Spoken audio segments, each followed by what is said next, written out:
சென்னை நந்தம்பாக்கம் வர்த்தக மையத்தில் நாளை முதல் 2 நாட்கள் நடைபெறும் உலக முதலீட்டாளர்கள் மாநாட்டிற்கான இறுதிக்கட்ட ஏற்பாடுகள் மும்முரமாக நடைபெற்று வருகின்றன.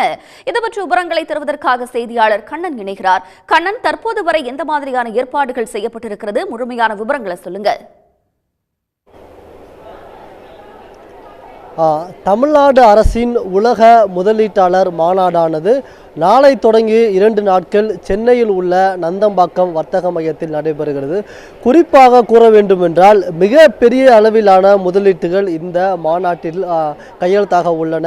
தமிழ்நாடு முதலமைச்சர் மு.க. ஸ்டாலின் நாளை காலை சரியாக 10 மணிக்கு இந்த மாநாட்டை தொடங்கி வைக்க தமிழ்நாட்டை 2030ஆம் ஆண்டுக்குள் $1 டிரில்லியன் அமெரிக்க பொருளாதாரம் கொண்ட மாநிலமாக மாற்றுவதற்கான ஒரு கொள்கையை வெளியிடுகிறார்.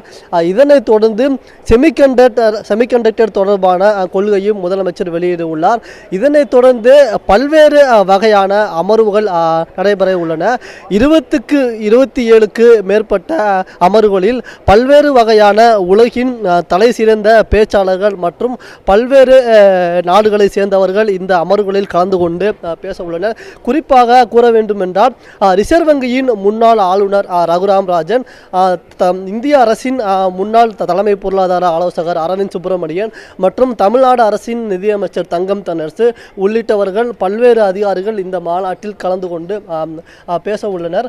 குறிப்பாக கூற வேண்டுமென்றால் இந்த மாநாட்டில் பல்வேறு வகையான இந்த புரிந்துணர்வு ஒப்பந்தங்கள் கையெழுத்தாக உள்ளது. இந்த கையெழுத்தாக உள்ள மாநாட்டில் 50க்கு மேற்பட்ட வெளிநாடுகளை சேர்ந்த பிரதிநிதிகளானது கலந்து கொள்ள உள்ளனர். இந்த பிரதிநிதிகள் அனைவரும் இந்த மாநாட்டில் கலந்து கொண்டு பல்வேறு வகையான புரிந்துணர்வு ஒப்பந்தங்களை கையெழுத்திட உள்ளனர். மேலும் தமிழ்நாடு அரசானது பல்வேறு வகையான கருத்தரங்களை இந்த மாநாட்டில் நடைபெறுவதற்கான பணிகளை மேற்கொண்டு உள்ளது. இதற்கான ஏற்பாடுகள் தற்போது தீவிரமாக நடைபெற்று வருகிறது.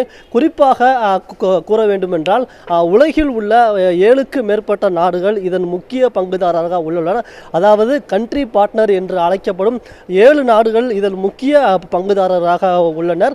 இந்த முக்கிய பங்குதாரர்கள் அனைவரும் இந்தியாவில் பெரிய அளவில், அதாவது குறிப்பாக சொல்ல பெரிய முதலீடு செய்துள்ளனர். அவர்கள் தமிழகத்தில் பெரிய அளவில் முதலீடு செய்வதற்கான பணிகளை இந்த மாநாட்டில் புரிந்துணர்வு ஒப்பந்தங்கள் மேற்கொள்ளப்பட்டதாக கூறப்பட்டுள்ளது. இதே போன்று பல்வேறு வகையான, அதாவது குறிப்பாக இந்த மாநாடு தொடர்பாக தமிழ்நாடு தொழில்துறை அமைச்சர் டி.ஆர்.பி. ராஜா அவர்களிடம் பேசும்போது அவர்கள் இந்தியாவில் இதுவரை இல்லாத அளவிற்கு பெரிய அறிவுத்திறன் கொண்ட மாநாடாக இந்த மாநாடு இருக்கும் என்று தெரிவித்துள்ளார். மேலும் தமிழ்நாடு மாணவர்கள், அதாவது தமிழ்நாட்டில் பல்வேறு படிப்புகளை படிக்கும் மாணவர்களுக்கு அவர்களின் தகுதி திறனுக்கான உயர் வேலை வாய்ப்புகளை வழங்குவதற்கான ஒரு மாநாடாக இந்த மாநாடு அமையும் என்று அவர் தெரிவித்திருந்தார். இதன்படி இந்த மாநாடானது மிகப்பெரிய அளவில் பிரம்மாண்டமாக இதற்கான ஏற்பாடுகளானது தயார் செய்யப்பட்டு வருகிறது. அதாவது மொத்தம் 6 ஹால்கள் ABCDGEF என்று மொத்தம் 6 ஹால்கள் அமைக்கப்பட்டுள்ளது. இந்த 6 ஹால்களில் பல்வேறு வகையான அரங்குகளானது அமைக்கப்பட்டு பல்வேறு வகையான அமர்வுகளானது நடைபெற உள்ளது.